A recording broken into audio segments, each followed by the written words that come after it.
À nouveau, bienvenue. Avant de commencer, nous allons incliner la tête pour la prière. Père Céleste, nous te remercions tellement pour ta parole, nous te remercions pour l'opportunité d'examiner la science, la vérité biblique. Et je te remercie maintenant, alors que nous regardons ces choses, que tu me guides, que tu me donnes les mots que tu voudrais que je prononce. Que tout soit fait pour ta gloire, au nom de Jésus. Amen. Maintenant, quand nous parlons de la science, quand nous parlons de la foi, évidemment, il existe ce qu'on appelle la vraie science. Il y a aussi quelque chose qui n'est que de la philosophie et de la science théorique qui n'est pas nécessairement dans le domaine de ce que nous dirions comme étant la vérité absolue. Mais la réalité, c'est que nous allons examiner cela. Nous avons déjà vu quelques différentes choses qui ont été proclamées comme étant de la science, mais qui ont été découvertes comme étant plus tard des fabrications, des erreurs accidentelles ou autres. Mais la réalité, c'est que souvent les gens mettent leur confiance dans l'establishment scientifique, comme s'il était infaillible. Maintenant, je sais que la science ne prétend pas être infaillible, parce que le fait est que vous devriez toujours rechercher la vérité, et c'est ce que nous ayons de faire. Mais il y a certains aspects qui ne peuvent pas s'inscrire dans le cadre scientifique dans sa totalité, dans le sens où ils ne peuvent pas être reproduits, ils ne peuvent pas être vraiment testés. Nous avons vu que dans Hébreux chapitre 11, verset 1, la Bible dit que la foi est la substance des choses qu'on espère, ou la démonstration de celles qu'on ne voit pas. Ce que ça signifie, c'est que si vous croyez en quelque chose que vous n'avez jamais vu, et vous avez simplement alors la foi. Donc nous examinons la foi et la science. Maintenant, l'évolution, nous lisons, c'est le processus par lequel différents types d'organismes vivants se sont supposément développés, diversifiés, à partir de formes antérieures durant l'histoire de la Terre. Bien évidemment, des formes de vie inférieures sont devenues plus complexes selon la théorie de l'évolution. La Bible enseigne en fait que lorsque Dieu a créé le monde, il a créé les différents types de créatures. Oui, des changements ont pu avoir lieu dans une certaine mesure, mais aucune n'est devenue un différent type de créature. Nous allons un peu plus loin.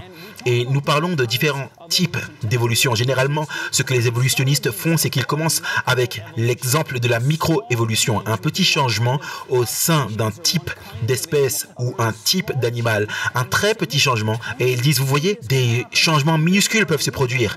Par conséquent, un amibe peut devenir un humain. Ils font un pas de géant dans la logique qui ne rentre pas réellement dans le domaine de la science. Personne n'a vu ces choses se produire.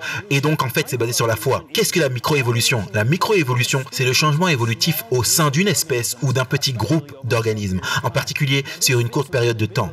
Cela s'inscrit dans le cadre biblique, selon lequel une créature peut avoir de petits changements dans son ADN ou ce genre de choses, qui peuvent changer peut-être son adaptabilité dans certaines circonstances. Mais cela ne veut pas dire que c'est parce que quelque chose peut changer dans une circonstance donnée qu'elle peut devenir un type de créature totalement différent. Maintenant, l'autre forme s'appelle la macroévolution. C'est ce à quoi nous pensons généralement quand nous pensons à l'évolution.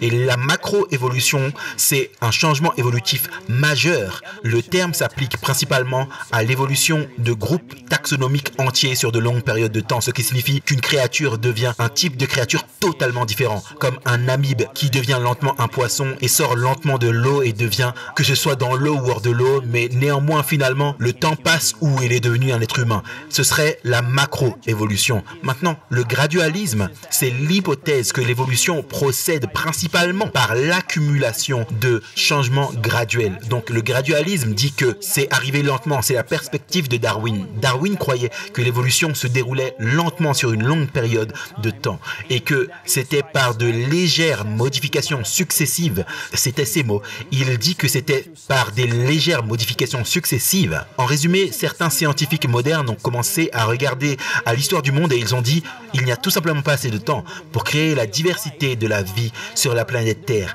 Il n'y a pas assez de temps dans les supposés 4,6 milliards d'années de l'histoire terrestre, même si la Bible enseigne que la Terre est beaucoup plus jeune. Mais les scientifiques ont regardé et ont dit non, ça ne peut pas arriver. Donc ils ont proposé une autre théorie qui s'appelle l'équilibre ponctué. Un mot très fantaisiste, et quand vous arrivez avec un mot extravagant, les gens se disent que c'est probablement vérité. Car pourquoi inventeriez-vous un mot qui n'est pas vrai? Mais c'est encore une fois dans le domaine de la philosophie ou la religion, parce que personne ne l'a vu, mais il le croit, ou du moins certains d'entre eux le croient. Mais l'équilibre ponctué, c'est l'hypothèse que le développement évolutif est marqué par des épisodes isolés de spéciation rapide entre de longues périodes de peu ou pas de changement. Et fondamentalement, il y a une sorte de lézard, par exemple, qui pond un œuf et un oiseau sort. Ça, c'est l'équilibre ponctué. Ça pourrait être un peu extrême comme exemple, mais en résumé, un grand changement évolutif arrive sur une très courte période de temps. Maintenant, pour moi, ça et la macroévolution, tous les deux sont dans le domaine de la philosophie. Personne n'a vu quelque chose devenir un type d'animal totalement différent sur une courte période de temps ou une longue période. Oui, de petits changements ont pu avoir lieu dans une créature, mais ça ne la transforme pas en un autre type de créature.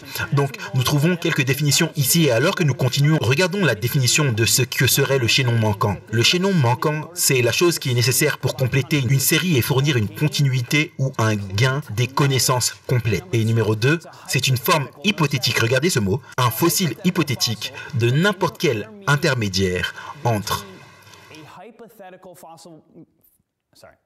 une forme fossile hypothétique intermédiaire entre deux formes vivantes, en particulier entre les humains et les singes. Donc, c'est ce que nous cherchons. Ça va être le sujet de notre message. Maintenant, on va regarder ce supposé chaînon manquant. Donc, continuons et examinons cela. La Bible dit en fait dans Genèse chapitre 1, versets 26 et 27, et Dieu dit, « Créons l'homme à notre image, selon notre ressemblance, et qu'il ait la domination sur les poissons de la mer, sur les oiseaux du ciel, et sur le bétail et sur toute la terre, et sur tous les reptiles qui rampent sur la terre. » Alors Dieu créa l'homme à son image, à l'image de Dieu, il les créa. Hommes et femmes, il les a créés. Maintenant, nous avons cette image que Dieu a créée selon la Bible. Dieu a créé l'homme à son image. Il a été créé parfait au tout début, sans aucun défaut. Évidemment, nous savons que plus tard, tout cela a changé après l'arrivée du péché dans le monde. Mais la Bible ne donne pas une image que l'homme a lentement évolué à partir d'un singe. Maintenant, je sais qu'il y a beaucoup de gens qui croient cela, un singe ou une créature ressemblant à un singe, peu importe. Créature ressemblant à un singe qui a lentement évolué en un humain. La Bible donne une perspective très différente. Nous avons déjà vu dans Romains chapitre 5, qui est verset 12. C'est pourquoi par un seul homme, le péché est entré dans le monde et par le péché, la mort. La Bible dit que la mort est venue comme étant le résultat du péché. L'évolution dit non. Lentement, d'innombrables générations de morts ont provoqué l'homme. C'est tout le contraire. On ne peut pas harmoniser ces deux-là. Mais l'évolution dit, nous pouvons le prouver. Nous pouvons le prouver depuis près d'un siècle qu'il y a eu des formes intermédiaires de créatures qui ont évolué en êtres humains. Et nous avons un peu regardé à ce sujet. Donc, celui-ci sera une révision et ensuite on va avancer. On voit ici le mur de la honte de l'évolution avec l'homme de Piltdown.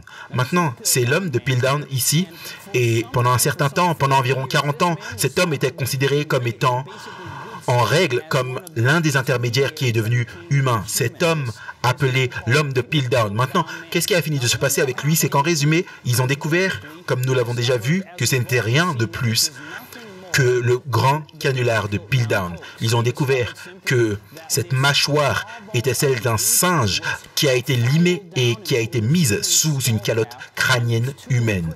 Et ces deux ont été assemblés, donc littéralement c'était la moitié un homme et la moitié un singe. Mais ce n'était pas, vous savez, le chaînon manquant en soi. Ce n'était rien d'autre qu'une tromperie de la part de ces hommes pour apparemment perpétuer la théorie de l'évolution, parce que juste à ce moment-là, ils n'avaient en fait pas été en mesure de prouver que l'homme avait lentement évolué à partir du singe. Donc ils ont cherché un bon exemple pour prouver cela. Et puis remarquez une fois de plus combien c'est important, parce que vous et moi en tant qu'enfants, nous étions assis, on regardait Discovery Channel ou Arte, on lisait les manuels et ils parlaient comme si ces choses qu'on lisait étaient des faits légitimes. Maintenant, gardez à l'esprit, il y a des faits dans les manuels, sans aucun doute, mais une fois qu'on entre dans le domaine des origines, on entre dans le domaine de la foi parce que personne ne l'a jamais vu de ses propres yeux. Et donc, dans le domaine de la foi, ils ont trouvé des choses dont ils parlent comme étant une vérité factuelle légitime. C'est la façon dont ils parlent. Mais remarquez ce qu'ils ont fini par découvrir de nombreuses années après avoir trouvé ce soi-disant homme de Piltdown. Un examen minutieux des morceaux d'eau en 1953 a révélé l'information surprenante que Le tout était une fabrication, un canular perpétué par Dawson, probablement pour se faire reconnaître. Les crânes étaient des collections de pièces, certaines humaines et d'autres pas. Un seul crâne avait une calotte crânienne humaine, mais une mâchoire inférieure de singe. Les dents avaient été limées et l'avant de la mâchoire de singe. Certains fragments utilisés avaient été tachés pour cacher le fait que les os n'étaient pas des fossiles, mais frais. Quand ils ont foré dans les os, les chercheurs ont obtenu des copeaux plutôt que de la poudre, comme on pouvait s'attendre si ça avait été des os vraiment fossilisés. Donc encore une fois, une tromperie totale. Les scientifiques, pendant un certain temps, ils l'ont cru parce qu'ils s'attendaient que ce soit le cas. Et quand ils ont trouvé, les gens n'ont pas vraiment enquêté dessus pendant longtemps, jusqu'à ce que quelqu'un finalement le fasse. Mais remarquez comment on en parlait comme un fait totalement légitime, scientifique, même si c'était en fait une invention. Dans les journaux, on dit la théorie de Darwin prouvée comme étant vraie. Une fois de plus, vous pouvez imaginer combien de personnes ont perdu la foi parce que la théorie de Darwin avait été prouvée comme étant vraie grâce à une fabrication. Mais les gens y ont cru parce qu'ils croyaient les scientifiques comme s'ils n'avaient aucun biais. Mais le biais est montré ici très clairement et nous allons en voir. Et nous allons en voir plus alors que nous avançons. Voici ce qu'ils ont écrit à ce sujet dans le New York Times le 22 décembre 1912. La théorie de Darwin s'est avérée être vraie. Les scientifiques anglais disent que le crâne trouvé à Sussex établit la descendance humaine des singes. On pense que c'était une femme et les os illustrent une étape de l'évolution qui n'avait été qu'imaginée auparavant. Et c'était seulement imaginé à ce moment-là parce que c'était une imposture. Vous voyez donc, c'était imaginé et il en a parlé comme si c'était un fait, même si c'était simplement imaginé. Et même aujourd'hui, c'est juste imaginé. Et nous allons examiner cela davantage alors que nous allons plus loin. La créature ne pouvait pas parler. Remarquez ça. Tout comme quand vous regardiez Arte quand vous étiez petit. Alors qu'on regardait, on voyait ces créatures. Ils prenaient des crânes et ils mettaient de la chair autour et on se dit waouh. C'est ce à quoi ça ressemblait, c'est ce à quoi l'homme ancien ressemblait. Nous allons découvrir que même ça, c'est une fabrication. Ils peuvent faire que ça ressemble à tout ce qu'ils veulent. Et différents artistes proposent différentes représentations totalement différentes. L'un ressemble à un homme singe, l'autre ressemble à un Européen de l'Est, et c'est le même crâne. On va regarder ça. Mais remarquez, ils ont dit qu'ils ne pouvaient pas parler. Mais comment est-ce qu'ils savaient qu'ils ne pouvaient pas parler? Comment ils savaient qu'elles ne pouvaient pas parler? Mais quand ils parlent, on les croit parce qu'ils parlent avec autorité, pas vrai? Ça continue en disant, elle a probablement vécu au temps où d'autres espèces humaines se sont développées plus loin ailleurs. Avançons, Londres, le 21 décembre, une race d'hommes singes sans voix ayant habité l'Angleterre il y a des centaines de milliers d'années, alors qu'ils avaient comme voisins des mastodontes et d'autres animaux maintenant disparus, et le chaînon manquant dans la chaîne de l'évolution de l'homme que d'éminents scientifiques disent avoir découvert dans ce qui est décrit comme étant le crâne de Sussex. Alors remarquez, c'est le genre de choses que nous lisons et ça sonne tellement waouh, captivant, vrai. Ça doit être la vérité parce qu'il n'allait pas tromper les gens. La plupart des gens ne cherchaient pas à tromper, seul l'auteur de la mascarade. Mais les autres propageaient cela comme un fait scientifique légitime et ils ont dit oh, la créature ne pouvait pas parler. Mais comment est-ce qu'ils savaient ça? Bonne question. Donc ce que j'ai appris, c'est que il faut remettre en question la science. En fait, j'ai appris au fil des années d'études de ces choses qu'on peut réellement voir à travers de nombreuses erreurs dans l'évolution, simplement en reconnaissant la plupart des choses dont ils parlent, pas dans la science en général. On parle du domaine de l'évolution. Oui, la science, il y a beaucoup de vérité dans la science de la santé, même la science de la Terre. Plusieurs aspects différents de la science. Mais la réalité, c'est qu'il y a certaines choses, en particulier dans le domaine de l'évolution, qui ne sont en fait que théoriques. Et en gros, ce sont des idées qu'ils prétendent comme étant vraies, mais que personne n'a jamais vues. Vous avez déjà vu que la foi, c'est croire en quelque chose que vous n'avez jamais vu sur la base de preuves. C'est ça la définition de la foi dans la Bible. Donc quelqu'un croit que c'est ok, mais c'est son choix de vivre par la foi dans les manuels de l'évolution en soi. Donc il est dit ici, remarquez, il est dit, parlant de ce crâne de Sussex, ou l'homme de Piltdown, cela nous donne une étape de l'évolution de l'homme que nous avons seulement imaginé depuis que Darwin a proposé la théorie. Mais ce n'était rien d'autre qu'une fabrication. Allons un peu plus loin, regardant le mur de la honte de l'évolution. Qu'en est-il de l'homme de Néandertal? Qu'en est-il de ce Néandertal? Que disons-nous à ce sujet? Eh bien, regardons ça. Ils disent, regardez, on peut dire qu'apparemment qu'il part d'une position courbée en allant vers un homme droit. Ce genre de choses. Et donc, on a les graphiques et tout ça. Regardez ça. On a Lucie là à gauche et qui va vers l'homme de Cro-Magnon et finalement qui va vers les êtres humains. Mais la chose intéressante à propos de cet homme de Néandertal, c'est qu'il a une capacité cérébrale 13% plus grande que les êtres humains modernes. Maintenant, la capacité moderne, ce n'est pas une garantie d'être plus intelligent en soi, mais c'est intéressant de noter que ça ne semble pas être nécessairement une créature inintelligente qu'ils avaient trouvée. L'une des choses intéressantes que j'ai déclarées plus tôt, c'est que ici nous avons, c'est tiré du livre Time Life Book, le Néandertal. Vous avez 9 différents exemples de ce à quoi il aurait pu ressembler. Il y a un gars qui ressemble vraiment beaucoup à un singe et en bas il ressemble beaucoup plus à un humain. Mais regardez ça, c'est le même crâne ici, en haut et en bas. Mais remarquez comment en bas il ressemble complètement à un homme singe, ce à quoi on penserait qu'un homme singe ressemblerait. Mais regardez en haut, ça pourrait être un Européen à partir du même crâne. Alors lequel est vrai? Vous voyez, quand vous regardez Arte, il vous montre que c'est la reconstruction auquel les scientifiques sont arrivés grâce aux avancées technologiques. Et on regarde ça et on se dit waouh, mais c'est incroyable. Ça doit être exactement ce à quoi ça ressemblait. Mais ensuite vous réalisez que le tout n'est qu'une licence artistique. Peu importe la personne, si vous lui dites « Voici un crâne d'un homme des années 1400 », il l'aurait fait ressembler à un homme des années 1400. Et si vous lui dites que c'est un mi-homme, mi-singe, il va faire quelque chose qui ressemble à un mi-homme, mi-singe. Et les enfants et les adultes et les étudiants au lycée vont s'asseoir parce que nous croyons avec une foi absolue dans les propagateurs de cette théorie que ce qu'ils nous montrent doit être la vérité. Mais en fait, si vous lisez à l'extérieur des manuels, rappelez-vous, les manuels aiment nous montrer une version de l'histoire. Et nous avons déjà vu que la Bible dit dans Proverbes chapitre 18, verset 17, la Bible parle du simple fait que celui qui énonce son cas en premier semble avoir raison, jusqu'à ce que l'autre vienne et l'examine.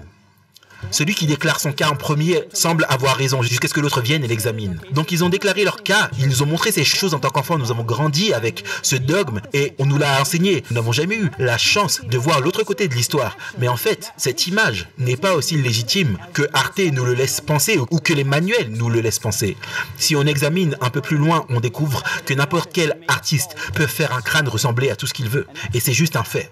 Mais allons plus loin. Maintenant, si l'homme de Néandertal, c'est ce qu'on découvre, si l'homme de Néandertal pouvait se réincarner et être placé dans le métro de New York, à condition qu'il ait été baigné, rasé, vêtu de vêtements modernes, il y a un très grand doute sur le fait qu'il attire l'attention plus sur lui que quelqu'un d'autre. En gros, ce que les scientifiques disent, c'est que ils ont regardé au crâne de ce qu'ils considèrent être le Néandertal, et en fait, ils disent que ce crâne ressemble en résumé à peu près à un humain moderne ou à un autre type d'humain. En fait, différents types d'humains dans différentes parties du monde peuvent sembler un peu différents. Et ils disent, regarde, si ce gars, si vous mettez un peu de peau sur ce gars, vous lui mettez un costume, qu'il soit à Wall Street ou quoi que ce soit, il n'attirerait pas plus d'attention sur lui que n'importe qui d'autre. Donc, ce gars a l'air d'être à peu près normal. Eh bien, l'un des aspects, c'est qu'il a un très grand sourcil. L'une des choses intéressantes, et vous l'avez déjà vu, lorsque vous voyez des personnes âgées, alors que nous vieillissons, notre crête frontale continue de croître. Je veux dire, nous ne continuons pas de grandir, nous commençons à rétrécir, à nous courber, en fait, alors qu'on vieillit. Mais la réalité, c'est que la crête frontale continue de croître. Et alors qu'elle continue de croître, certains scientifiques, ou au moins certains créationnistes, ont regardé et ils ont dit peut-être que c'est en fait un être humain très très âgé. Parce que alors que nous vieillissons, la crête frontale continue de croître. Probablement c'est une personne très très âgée. Certains ont suggéré que ça a pu être quelqu'un qui a environ 200 ans, vu la taille de la crête frontale, ce qui correspondrait à ce que dit la Bible, parce que l'être humain vivait beaucoup plus longtemps avant le déluge. Il vivait beaucoup plus longtemps avant le déluge. Maintenant, allons un peu plus loin. Regardons quelques-uns des autres soi-disant hommes de caverne ou hommes singes ou ce que vous voulez, les hommes préhistoriques. Vous avez l'homme de Pékin. Qu'en est-il de l'homme de Pékin? Il présentait des arcades sourcilières proéminentes et une boîte crânienne plus petite, dans tous les cas plus petite que les êtres humains modernes. Mais le problème, c'est que tous les crânes ont disparu durant la Seconde Guerre mondiale, donc nous ne pouvons pas maintenant les examiner avec les méthodes modernes pour vérifier leur authenticité. Nous n'avons donc aucune idée de ce qui se passait avec l'homme de Pékin. Il a disparu et nous ne sommes pas en mesure de l'examiner vraiment. Donc il n'y a rien qu'on puisse dire dans un sens ou dans l'autre à ce sujet. Mais continuons et regardons l'homme de Cro-Magnon. Maintenant, c'est un type intéressant. Donc ça, c'est dans le Britannica Concise, l'encyclopédie de 2006. Il est dit une population d'Homo sapiens anatomiquement moderne datant de la période du Paléolithique supérieur. Donc c'est une population d'Homo sapiens anatomiquement moderne. Qu'est-ce que ça signifie? Ça veut dire que leur corps était identique à nos corps. En résumé, ce sont des êtres humains. et qui ont vécu sur la Terre à un moment donné. Et vous pouvez même remarquer, simplement à partir de la calotte crânienne, celle de gauche ressemble à celle de droite. Bien évidemment, celle de gauche n'a pas de mâchoire connectée, mais vous pouvez voir que les sommets semblent en résumé les mêmes, ils ont tout juste l'air un peu plus vieux. Donc ce n'était rien de plus qu'un être humain. Donc qu'en est-il de celui que nous avons parlé de Lucie? Lucie, qu'en est-il de Lucie? En fait, voici les os qu'ils ont trouvés et qu'ils ont nommés Lucie. Ils lui ont donné un nom et c'est une perspective très intéressante, mais regardez le crâne en haut et vous dites, eh bien, je ne peux rien voir. Non, vous voyez juste des fragments d'eau, des tout petits restes d'eau là. C'est ce qu'ils ont trouvé et ils ont dit voilà ce à quoi ressemblait le crâne. Ne remettez pas en question, croyez simplement, comme dans les manuels. Vous n'êtes pas autorisé à poser la question comment un être humain pourrait-il arriver à ce crâne à partir de ces petits morceaux d'eau. Mais généralement, quand on est plus jeune, on croit simplement par la foi. Mais je suis arrivé à un point dans ma vie où je me suis dit peut-être qu'ils ne peuvent pas, et certains scientifiques le disent, il n'y a aucun moyen de trouver ce crâne à partir de ces os. Donc quelqu'un d'honnête dirait cela, mais encore une fois, souvent, on ne remet pas en question ce qu'on voit. Maintenant, passons à autre chose. L'une des preuves que c'est en fait un singe et qu'il était en train de devenir humain, c'est le fait qu'il ait un fémur incliné. Un fémur incliné.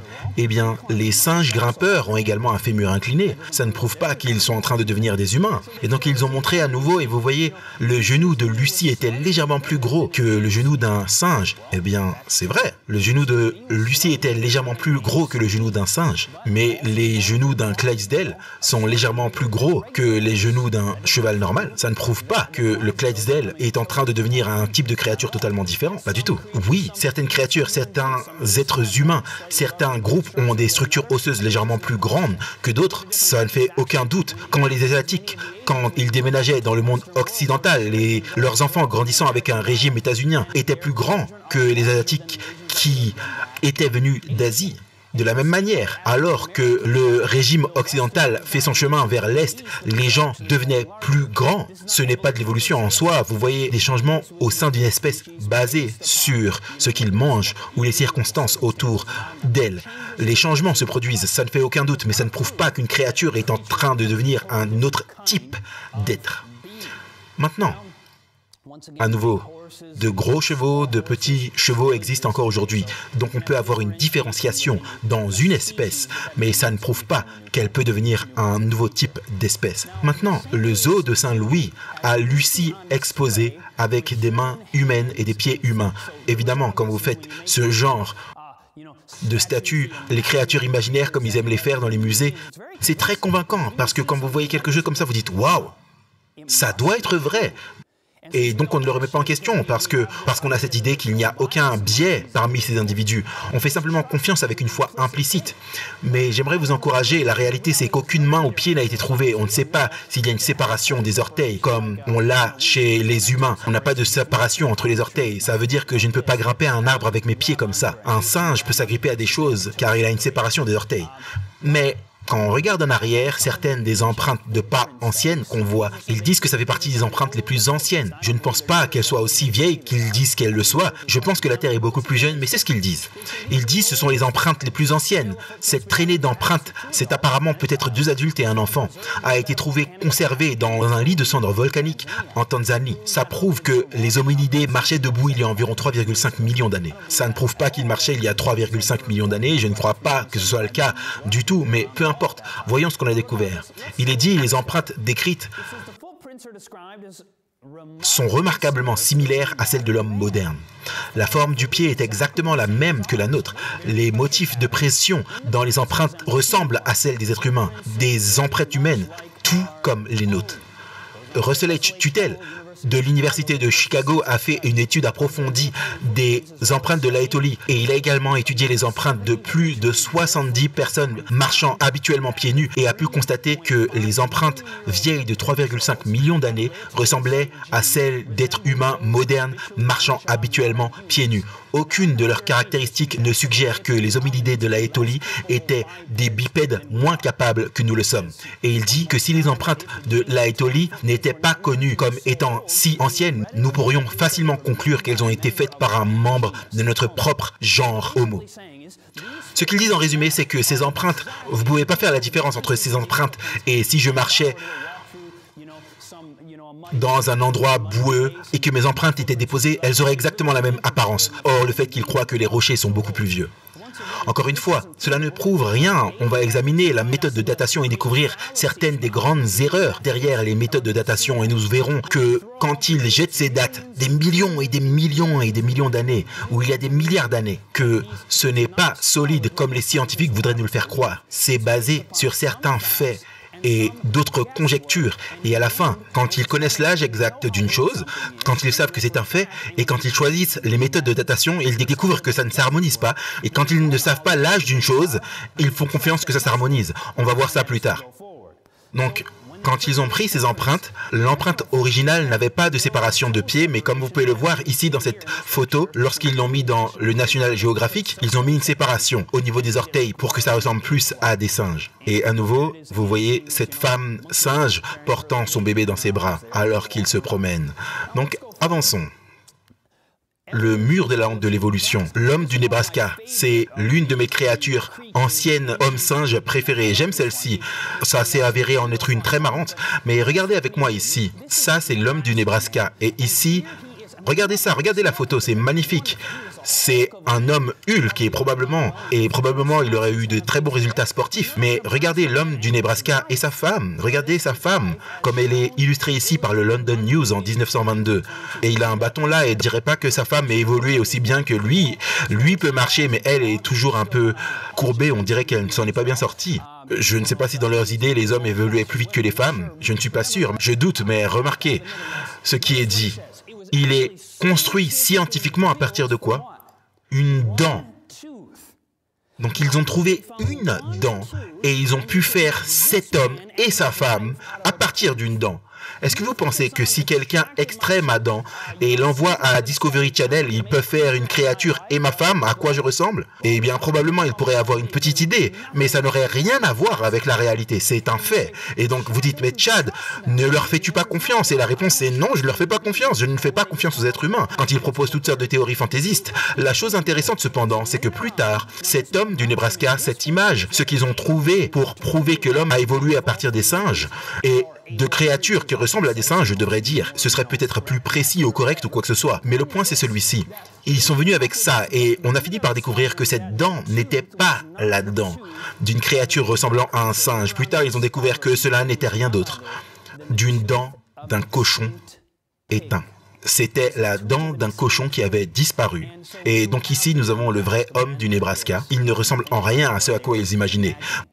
Vous voyez, parfois, nous faisons confiance aux enseignements des hommes. Rappelez-vous, il y a de la bonne science dans la science. Mais lorsqu'on rentre dans le domaine des origines, nous entrons dans l'aspect de la foi. Parce que si vous croyez en quelque chose que vous n'avez jamais vu, cela est basé sur la foi, pas vrai? Donc ça, c'est selon la conception biblique de ce qu'est la foi. Donc vous avez là le vrai homme du Nebraska. Mais remarquez, nous voyons ici quand certains des scientifiques sont honnêtes, ils diront « Il n'y a pas assez d'archives fossiles pour répondre à quand, comment et où l'Homo sapiens est apparu. » La Bible nous dit que Dieu a créé l'homme, il l'a créé parfait. Et donc vous dites, Chad, est-ce qu'on n'a pas besoin de la foi pour croire en ça? Et la réponse c'est absolument oui. Mais la question c'est, est-ce qu'il faut aussi de la foi pour croire en ces enseignements que nous venons de voir? Et la réponse c'est absolument oui. Pour croire en ces choses, vous croyez les paroles des hommes, pas la parole de Dieu. Vous dites, ok, je crois à les manuels, même si à maintes et maintes reprises, les manuels de référence se sont trompés. Mais que se passe-t-il s'ils publient quelque chose de nouveau et ils disent, faites-moi confiance, faites-moi confiance? Vous ne l'avez pas vu, vous ne l'avez pas testé, faites-moi simplement confiance. Donc on va faire confiance à des livres écrits par les hommes, ou est-ce qu'on serait plus susceptible de faire confiance à ce que Dieu a partagé avec les hommes qui parlaient alors qu'ils étaient inspirés par le Saint-Esprit? Dieu dit qu'il a donné son message inspiré par le Saint-Esprit aux hommes pour nous le partager. Donc allons-nous faire confiance à des êtres humains qui n'ont même pas vu ces choses par eux-mêmes, ou au message que Dieu nous a donné? Maintenant, on va changer de sujet, mais pas totalement. Posons la question du racisme. C'est quoi le racisme? Eh bien, le racisme, c'est la croyance que tous les humains ou tous les membres de chaque race possèdent des caractéristiques ou des capacités spécifiques à cette race, notamment afin de les distinguer comme inférieurs ou supérieurs à une autre race. Donc le racisme consiste à penser qu'une race a certains dons supérieurs qu'un autre groupe de personnes. Maintenant, le racisme a également 3 éléments le racisme implique toujours des différences dans les groupes de population. Numéro 2, le facteur crucial du racisme, c'est la supériorité inhérente. Et le racisme implique toujours des préjugés et un rejet actif ou passif. Nous avons donc ces différenciations. Nous avons cette différenciation avec des aspects dans le racisme, mais notez le concept selon lequel certaines entités sont intrinsèquement supérieures ou plus adaptées. C'est la base de l'évolution. Vous dites, Chad, ce n'est pas le cas.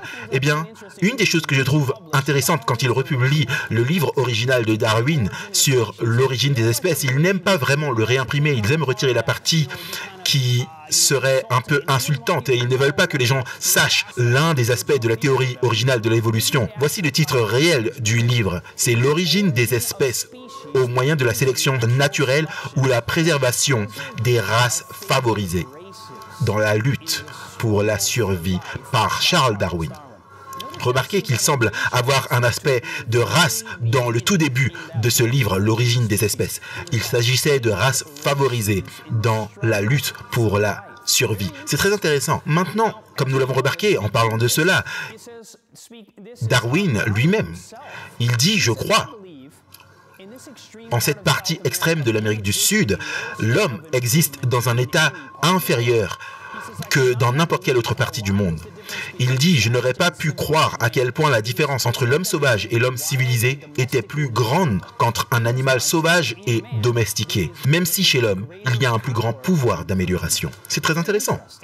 Notez ici, nous avons Stephen Jay Gould qui parle sur cette question du racisme. Il dit, les arguments biologiques en faveur du racisme étaient peut-être courants avant les années 1850, mais ils ont augmenté de plusieurs ordres de grandeur, de magnitude à la suite de l'acceptation de l'évolution. Qu'est-ce que ça signifie? Ça signifie simplement que les gens ont peut-être essayé de trouver différentes causes à cause de la biologie et pourquoi les gens étaient différents, pourquoi différentes races, mais il dit ça a augmenté par ordre de grandeur à la suite de l'acceptation de la théorie de l'évolution, la survie du plus fort et les autres, eh bien, ils ne se perpétueront tout simplement pas. Donc, ça a quelque chose à voir avec l'augmentation de la distinction entre les races, sans aucun doute. Et Adolf Hitler lui-même, qui était évidemment intéressé par la théorie de l'évolution et que certaines races étaient vraiment supérieures. Il l'a poussé à l'extrême, évidemment. Mais il a aussi lui-même dit, si vous dites un mensonge assez longtemps et assez fort et assez souvent, les gens le croiront. Et c'est la réalité. Si un mensonge est dit encore et encore et encore, assez fort, assez souvent, vous le perpétuez sur Arte Discovery Channel maintes et maintes fois, encore et encore, et dans les manuels, et dans les magazines, et ainsi de suite, tôt ou tard, les gens vont le croire, que ce soit vrai ou pas. Que ce soit basé sur la foi ou que ce soit basé sur une science historique crédible. Les gens finissent par croire en ces choses. Mais Malachi, dans la Bible, le prophète de Dieu dans la Bible, avait une perspective différente du fait que certaines personnes sont intrinsèquement supérieures à d'autres groupes de personnes. Regardez ce qu'il nous est dit dans la Bible. N'avons-nous pas tous un seul Père? N'est-ce pas un seul Dieu qui nous a créés? Pourquoi donc sommes-nous infidèles l'un envers l'autre, en profanant l'alliance de nos pères? N'avons-nous pas tous un seul Père, signifiant ne venons-nous pas tous d'une seule et même source? Ne sommes-nous pas tous frères et sœurs? Pourquoi nous blesserions-nous les uns les autres, en particulier pour des problèmes raciaux ou pour quelconque raison, pour des raisons religieuses ou que ce soit que ça peut être? Dieu n'a pas eu l'intention que nous nous blessions les uns les autres. Au contraire, que nous puissions nous montrer de l'amour, de la bienveillance les uns envers les autres. Et nous voyons ici que oui, nous voyons que cela a été perpétué à un degré encore pire chez des gens comme Hitler. Mais remarquez ce que nous lisons également ici dans Actes chapitre 17, le verset 26. Dieu a fait que tous les hommes sortis d'un seul sang habitassent sur toute la surface de la terre, ayant déterminé la durée des temps et les bornes de leur demeure. Nous sommes tous d'un seul sang. Nous venons tous de la même source. Maintenant, ce que je trouve intéressant, c'est que le peuple de Dieu, parfois, et il ne fait aucun doute qu'il y a eu des chrétiens dans le passé, il y a eu des juifs dans le passé qui ont fait des choses terribles. Je ne nierai pas ça une seule seconde. C'est une triste accusation contre l'humanité, mais ce n'est pas une réalité, ça ne prouve rien contre Jésus lui-même. Jésus était un homme de gentillesse, de bonté envers les amours, envers les personnes de différentes origines ethnique ou quoi que ce soit. Dieu fait lever son soleil et descendre sa pluie sur les justes comme sur les injustes. Dieu aime tout le monde. Est-ce que les êtres humains ont fait des choses qu'ils n'auraient pas dû se faire? Absolument. Nous en voyons un exemple chez un homme du nom de Saul. Saul lui-même était un juif et il essayait de suivre le judaïsme. Et clairement, l'homme était fanatique dans son enseignement religieux, à tel point que quelqu'un qui n'acceptait pas sa philosophie, il allait et se réunissait en groupe pour faire en sorte que cette personne soit tuée à cause de leur système de croyance en Jésus. Ça, c'était Saul. Et on sait que Saul, son expérience ultérieure, il est devenu... Sa vie a été totalement changée. Il a été changé par Jésus-Christ. En entrant en contact avec le Sauveur Jésus-Christ, sa vie a été transformée. Maintenant, j'aimerais que vous puissiez remarquer ce que l'Encyclopédie britannique dit à son sujet. L'Encyclopédia Britannica le décrit avant sa conversion comme un bigot religieux, persécuteur, intolérant, amer, capricieux. Après sa conversion, il est écrit comme quelqu'un de patient, bon et qui se sacrifie lui-même. Donc cet homme passe de détester les gens qui sont différents de lui à être gentil, patient, ça en sacrifiant sa vie pour les autres. Je veux dire, c'est incroyable la transformation qui a eu lieu dans sa vie. 2 Corinthiens chapitre 11, versets 13 et 14 dit, Paul dit, « Car vous avez entendu la façon dont je vivais quand j'étais dans le judaïsme, que j'ai persécuté l'Église de Dieu avec un zèle qui dépassait tout et je l'ai ravagé. Et j'ai progressé dans le judaïsme au-dessus de nombreux contemporains de ma race, étant beaucoup plus zélé dans la tradition de mes pères. » Il dit en résumé, regardez, j'étais fidèle en tant que juif. J'ai persécuté les gens qui ne croyaient pas en nos enseignements et ne s'accrochaient pas à ce qu'on faisait. Ce qui est fascinant, c'est qu'il y avait 2 professeurs de l'université d'Oxford. Et ces 2 professeurs, l'un d'entre eux s'appelait Lord Lyttelton et l'autre, c'était Gilbert West.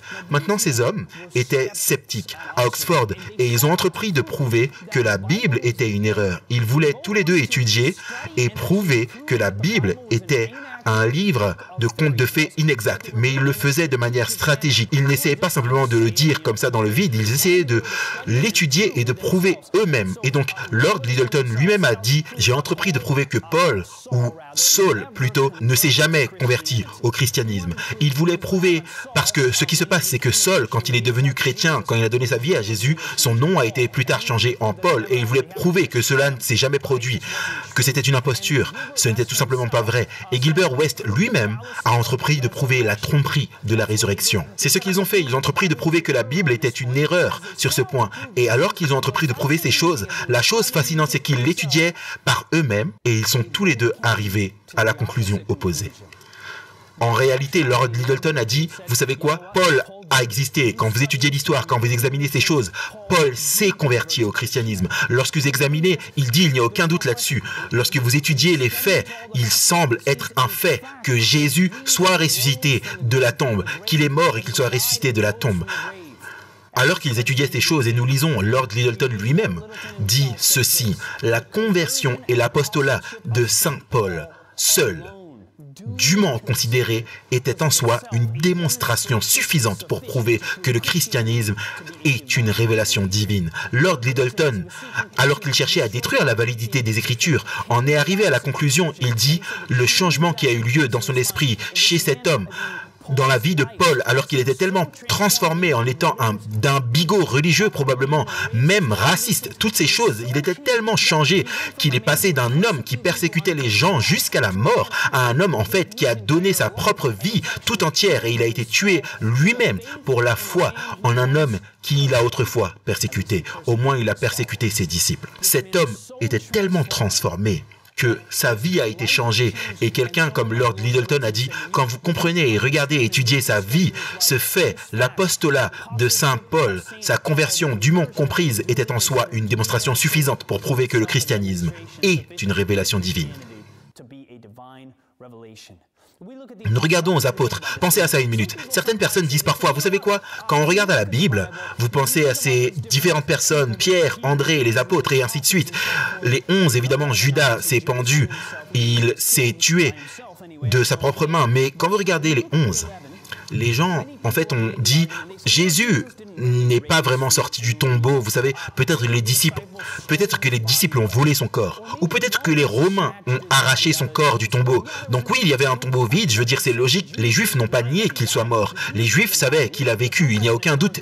Historiquement, Jésus a vécu. Mais la question est de savoir, est-ce qu'il est sorti du tombeau? Est-il sorti de la tombe? Certains disent que, vous savez, réfléchissons à cela. Maintenant, les Juifs n'aimaient pas Jésus. Alors disons que les Juifs, pas les disciples, mais les Juifs eux-mêmes, disons qu'ils avaient volé le corps de Jésus du tombeau. S'ils avaient volé son corps et que les disciples soient venus au tombeau et personne n'est dans le tombeau. Ils regardent. Il a des vêtements funéraires, il dit regarde et il n'est pas là. Et ils disent Jésus est ressuscité des morts. Maintenant, alors qu'ils commencent à proclamer que Jésus est ressuscité des morts et que les Juifs avaient traîné son corps ailleurs, les Juifs n'auraient pas été heureux qu'ils prétendaient affirmer que Jésus est ressuscité des morts. Donc vous pouvez imaginer que les Juifs diraient non, il n'est pas ressuscité. Et ils vont trouver son corps là où ils l'ont mis et ils le sortent et ils le font parader à travers la ville sur une brouette et ils disent voici votre Messie mort. Il n'est pas sorti de la tombe. Donc l'idée que les Juifs aient volé son corps, ça ne retient pas l'eau. Qu'en est-il des Romains? Qu'en est-il des soldats romains? Peut-être que les Romains avaient volé le corps de Jésus. Maintenant, les Romains n'aimaient pas Jésus plus que les Juifs.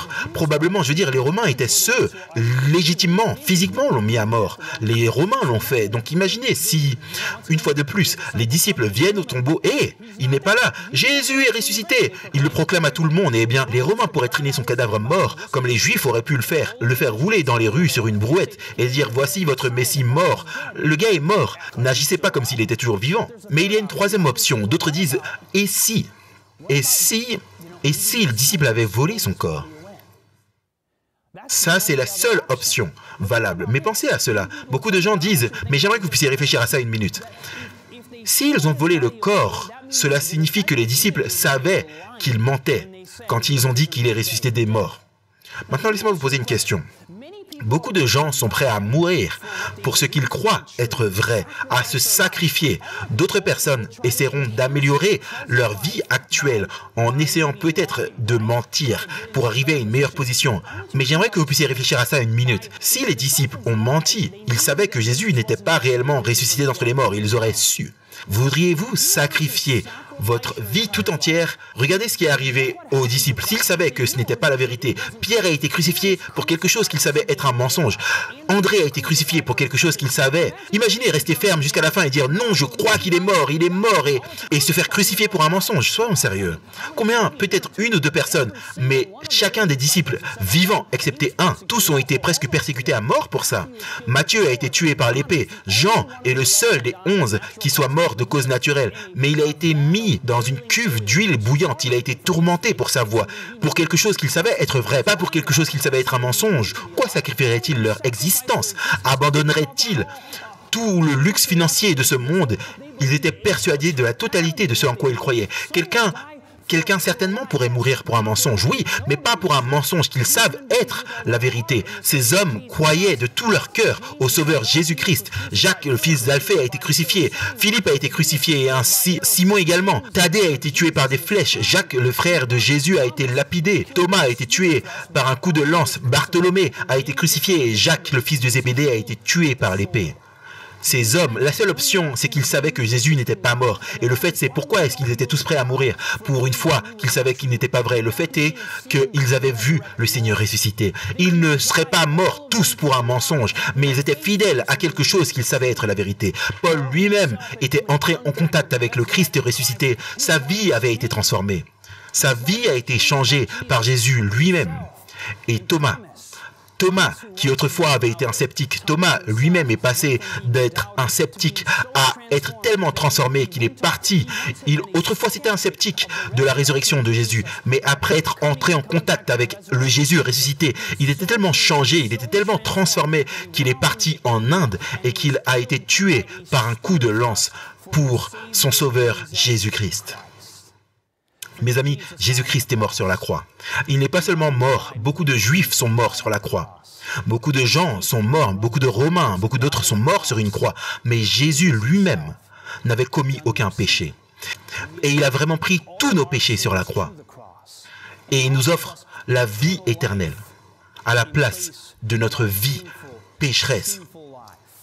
Et il nous appelle, il dit, allez-vous marcher avec moi. Vous êtes peut-être un sceptique, mais il y a de nombreuses raisons de croire. Nous allons examiner d'autres raisons de croire dans les Écritures. Dieu nous a donné des raisons de croire. Et j'aimerais vous mettre au défi de prendre le livre. Prenez la Bible. Étudiez ces choses par vous-même. Ne vous contentez pas de faire confiance aux paroles des hommes. Dieu a parlé à travers des hommes saints. Avec son Saint-Esprit, il a partagé avec nous un livre qui est un message prononcé par Dieu par le moyen des hommes saints d'autrefois.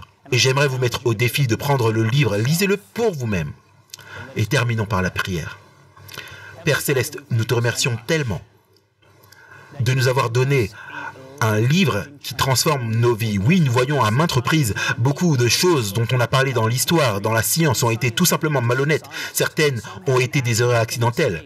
Mais la réalité, c'est que oui, nous savons qu'il y a de la vérité dans une partie de la science, une grande partie de la science, et ainsi de suite, la science de la santé, même la science de la Terre. Il y a certaines vérités merveilleuses, mais nous réalisons également que l'homme s'est lancé dans la philosophie avec le but de te réfuter et essayer de greffer ça sur la science, alors que ce n'est rien de plus qu'une foi dans les enseignements des hommes. Mais Père, tu nous as donné une représentation fidèle de la création de ce monde, mais c'est bien plus que cela. C'est une révélation d'un Sauveur qui est venu sur cette terre pour mourir pour nos péchés. Et il est venu pour que nous soyons libérés. Il est venu une fois pour que nous puissions vivre et dans le futur vivre éternellement avec lui. Père, nous te remercions pour ton amour au nom de Jésus. Amen.